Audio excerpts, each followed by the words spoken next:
Hello students, तो अब देखते हैं हम हमारी क्लास 11 चैप्टर 2 का एग्जाम्पल नंबर 13।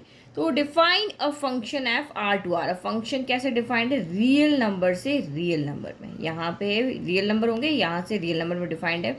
यहाँ हम x होता है और यहाँ y equal to f x होता है। तो एफ एक्स का फंक्शन हमें क्या दिया हुआ है? एक्स स्क्वायर दिया हुआ है। तो रियल नंबर तो बहुत सारे होते हैं, पॉजिटिव नेगेटिव, कोई भी सारे नंबर्स जो हैं वो रियल नंबर में आते हैं। कोई भी नंबर आप यहाँ पे रखोगे, वैल्यू पुट करोगे तो हमें इधर वाले की नंबर इसमें क्या आएगा वो मिल जाएगा। ठीक है, तो फंक्शन हमारा क्या है? एक्स स्क्वायर है। Complete the table given below by using this definition. इस डेफिनेशन को यूज करते हुए पहले हमें टेबल कंप्लीट करना है। Then what is the domain and range of this function. फिर हमें डोमेन रेंज भी फाइंड करना है and draw the graph of function. तो ये आपका इंपॉर्टेंट क्वेश्चन है एग्जाम पॉइंट ऑफ व्यू से। ठीक है, बहुत सारी चीज़ें पूछी है।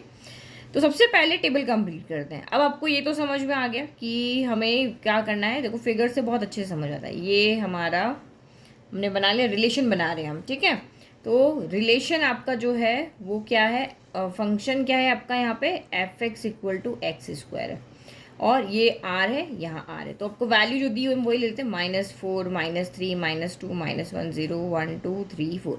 अब आप इसमें वैल्यू पुट कर जाओ। जब आप -4 रखोगे तो ये -4 का कितना हो जाएगा? यहाँ पे -4 का स्क्वायर कितना होता है? 16। -3 रखोगे तो -3 यहाँ रखोगे तो -3 का स्क्वायर 9, -2 का स्क्वायर 4, -1 का स्क्वायर 1, 0 का स्क्वायर 0, 1 का स्क्वायर 1, 2 का स्क्वायर 4, 3 का स्क्वायर 9 और 4 का स्क्वायर 16। यानी कि हमारी टेबल तो हो गई कंप्लीट। हमने वैल्यू पुट कर दिया, ये फंक्शन इस तरीके से आ गया मैपिंग करने के लिए। तो -4 की इससे मैपिंग होगी, ये इससे होगी, ये इससे होगी, इस तरीके से इसकी मैपिंग होगी। तो बस टेबल तो हमारी यहाँ पे क्या हो गई? कंप्लीट। सबका स्क्वायर करना, 16 9 1 0 1 4 9 और ये 16 हो गया। अब आपको यहाँ पे क्या कहा है? डोमेन फाइंड करो और रेंज फाइंड करो।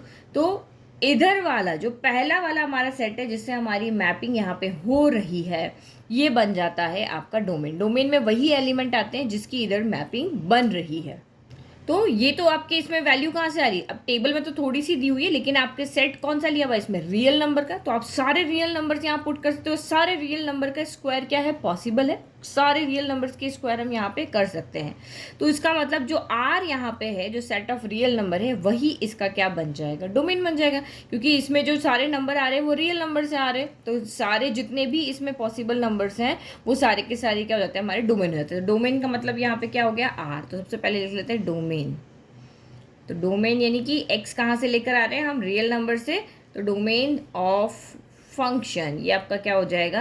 x आ रहे हैं और x कहाँ से आ रहे हैं? r से। क्योंकि कोई लिमिटेड नंबर नहीं है, इनफाइनाइट नंबर्स आ रहे हैं। जब इनफाइनाइट नंबर आता है तो हम इस तरह से आंसर को लिखते हैं रोस्टर फॉर्म में। ओके, फिर इसने कहा रेंज। तो अब आपको पता है कि यहाँ पे आप जितने भी रियल नंबर रखोगे उन सब का स्क्वायर जो है वो पॉसिबल है, और स्क्वायर आपको यहाँ मिलेगा ही मिलेगा क्योंकि ये भी सेट ऑफ क्या है? रियल नंबर है। तो यहाँ पे मैपिंग किससे होगी? रेंज में हम उन्हीं नंबर्स को लेते हैं जिनकी मैपिंग होगी। तो जो भी स्क्वायर्स यहाँ पे आएंगे उन सब का जो सेट बनेगा वो आपका क्या बनेगा? रेंज। तो हम कैसे लिखें? ये लिखें 16 19 4, इससे ऊपर और स्क्वायर स्क्वायर ऐसे नहीं। तो हम इसको क्या लिख लेते हैं? इसी तरीके से रोस्टर फॉर्म में। तो वो क्या हो जाएगा आपका यहाँ पे?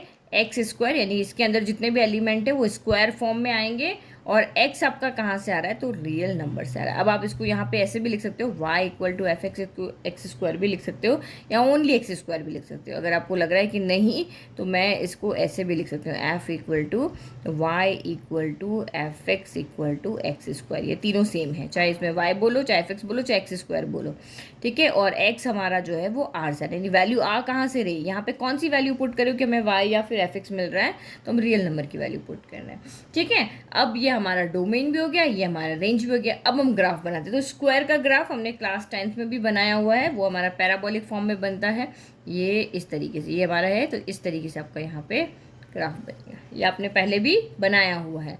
तो चलो ग्राफ बनाना कौन सी बड़ी बात है, ग्राफ इजीली बन जाएगा। ओके, तो मैंने यहाँ पे ग्राफ बना दिया। अब जीरो से स्टार्ट करते हैं। जो टेबल हमें ग्राफ बनाने क्या करनी चाहिए? टेबल चाहिए, और टेबल बनी हुई 0 0। तो पहला पॉइंट तो हमारा x भी 0 y भी 0, तो हमें यहाँ मिल गया। ठीक है, ये x 0 हो गया, y 0 हो गया। फिर x 1 तो y भी 1, और x आपका -1 है तब भी y 1 है। तो देखो x 1 आपका यहीं पर है, तो x1 एक बार यहाँ हो गया, x-1 यहाँ हो गया, लेकिन y की वैल्यू दोनों कंडीशन में 1 1 आ रही। देखो x1 है और -1 है, लेकिन y दोनों जगह पे 1 है, तो x एक 1 हो गया, 1 1 पॉइंट आपका यहाँ हो गया, और एक -1 और 1 आपका यहाँ हो गया। फिर सेम है आपका, इसके लिए भी सेम है, ये देखो x आपका 2 और -2 है, लेकिन y की वैल्यू सेम है 4 4, तो x2 और -2 देखो, x2 यहाँ रह रहा, y -2 यहाँ पे, लेकिन y की वैल्यू 4 है, तो ये दोनों पॉइंट के लिए इस तरीके से चलेंगे, तो ये आपका पॉइंट यहाँ मिल रहा है और ये आपका यहाँ पे -2 4 आपको यहाँ मिल रहा है, ठीक है। फिर सेम आप यहाँ पे देखोगे तो ये 3 और ये -3, लेकिन ये दोनों 9 9 है, ये 4 है, ये -4, लेकिन दोनों 16 16 है। तो ये 3 है, ये -3 है, लेकिन आपका पॉइंट क्या मिल रहा है 9, तो यहाँ पे तो 9 मान लो यहाँ आ रहा है, ठीक है। तो 3 का 9 हमें ऊपर जाएंगे तो मैं यहाँ कर देती हूँ, और -3 का 9 हम ऊपर जाएंगे तो मैं यहाँ कर देती हूँ। बस इतना इनफ है, हमें तो एक आइडिया सा चाहिए कैसे ड्रॉ होगा। तो ये हम चले चले चले चले चले और चलते रहे ऊपर, और वैल्यू रखते रहेंगे और हमारा ग्राफ बनता रहेगा। तो ये हमारा यहाँ पे क्या बन गया, ग्राफ। ग्राफ किसका बना, f(x) = x² का, ठीक है। इजी था, ग्राफ बनाना कोई मुश्किल काम नहीं है, सिर्फ आपके लिए टेबल कंप्लीट करना भी कोई मुश्किल नहीं है। डोमेन और रेंज आपको डेफिनेशन पता है तो आप इजीली लिख लोगे। Thank you.